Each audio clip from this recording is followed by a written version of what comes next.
wisdom, prudentia, justice, justitia, temperance, temperantia, courage. fortitudo. Applying ancient philosophy to modern life, this is the Sunday Stoic.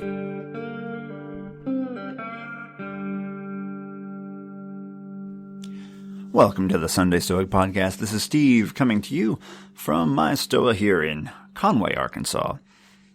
We are continuing our journey through the Enchiridion this week with a short reading, Chapter 3. Chapter 3 has to do with indifference and preparing ourselves for their loss, sort of a memento mori / premeditatio malorum here. So we are going to remember, in this case, not our deaths, but that those around us will die. Those things around us will break, will disappear, will be stolen. And this is kind of a hard one to read. This one's a bitter pill to swallow because we usually don't think of our loved ones in this way.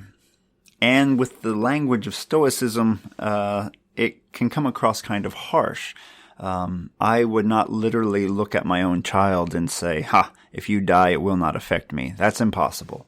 But I can acknowledge that the life of people I love, their lives are their own lives, and their choices do not affect my character. It's how I interact with them and things I choose to do with them and teach them and etc. That's where my sphere of influence lies.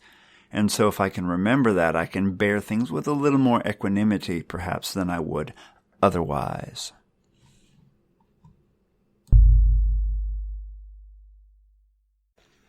The Enchiridion, Chapter 3.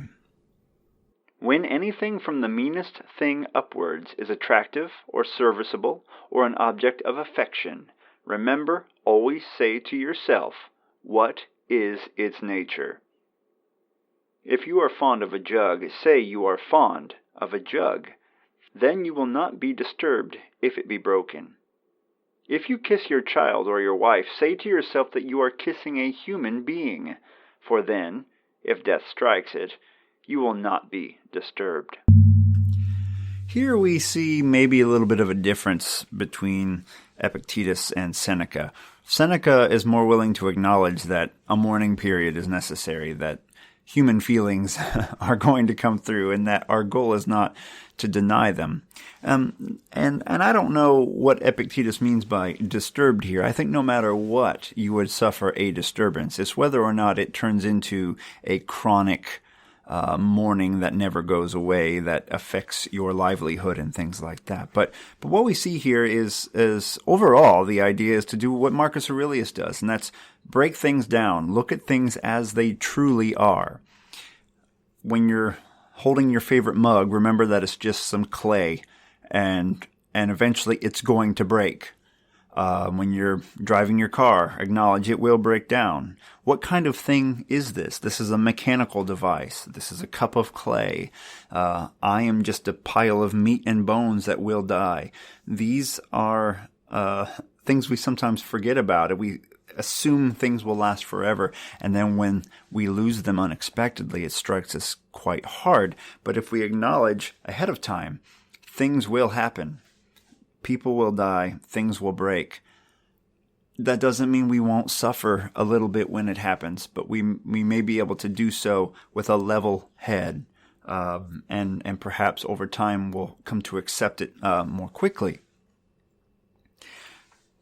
According to the Stoics, our loved ones, as well as a cup, are technically externals or indifferents. Not that we are, as I said earlier, wholly indifferent to them. The way we relate to them is very important. But their choices, their actions are out of our control, and death is ultimately something out of our control. So to be devastated by it, a sage would not be, right? But we are not sages, so we won't hold ourselves to that standard.